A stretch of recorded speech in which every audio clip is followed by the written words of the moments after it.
Thierry Frappé.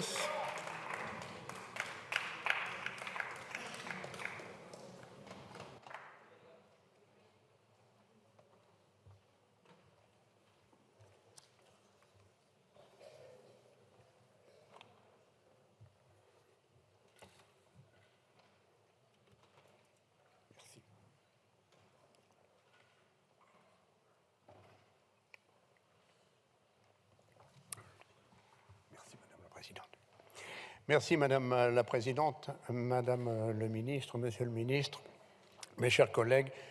Nous nous retrouvons cet après-midi de nouveau pour entamer un débat qui ne mènera probablement malheureusement à rien.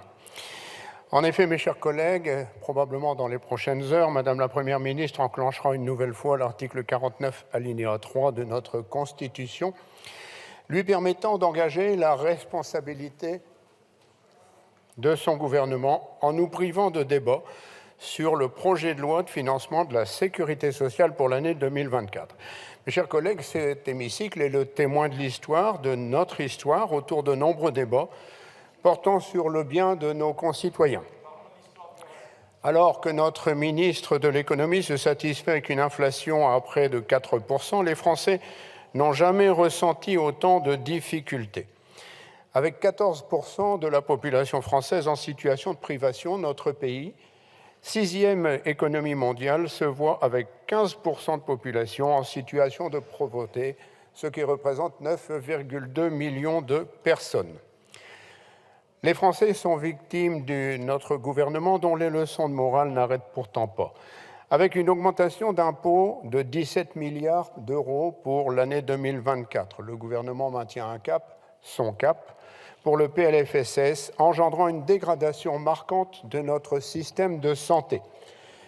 Une dégradation au détriment des patients.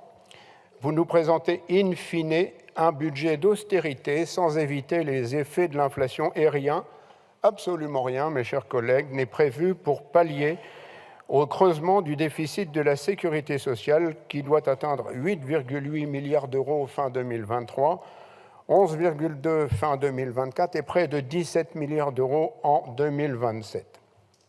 Examinons le sujet avec sérieux. Depuis plusieurs mois, vous envisagez des économies en diminuant la prise en charge des soins dentaires qui passe de 70 à 60%, en doublant la franchise médicale de 50 centimes à 1 euro pour les boîtes de médicaments et de 1 à 2 euros pour les consultations. Bien que ces mesures soient momentanément en suspens, nous constatons bien le choix délibéré de faire payer les Français, tous les Français.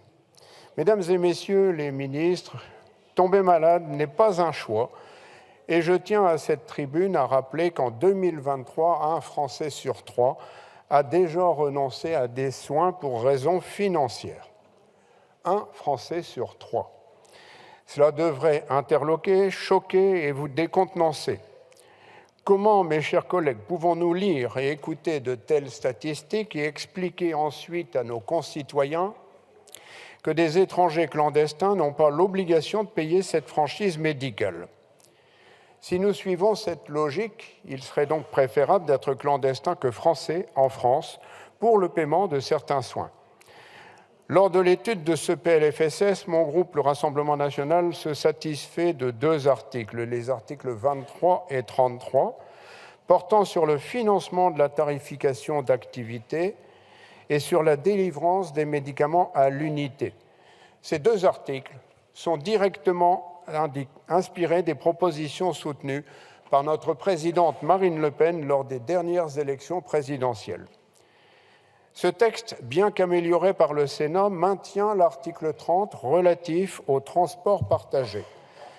Cet article revoit les modalités de recours au transport sanitaire individuel pour créer le transport partagé de fait. Et tout citoyen souhaitant recourir à un transport individuel sanitaire se verra dans l'obligation d'en avancer les frais. Nous nous opposons à cet article également, mettant en péril le respect de l'intimité des patients lors du transport vers un établissement de santé. La motion de rejet étant tombée, je souhaite conclure cette intervention en demandant au gouvernement de maintenir le débat. Nous souhaitons un budget pour notre pays, mais un budget juste pour les Français, conjuguant les obligations de l'État et ses responsabilités envers les concitoyens. Alors, chers collègues, un peu de courage, ne fuyez pas le débat. Merci.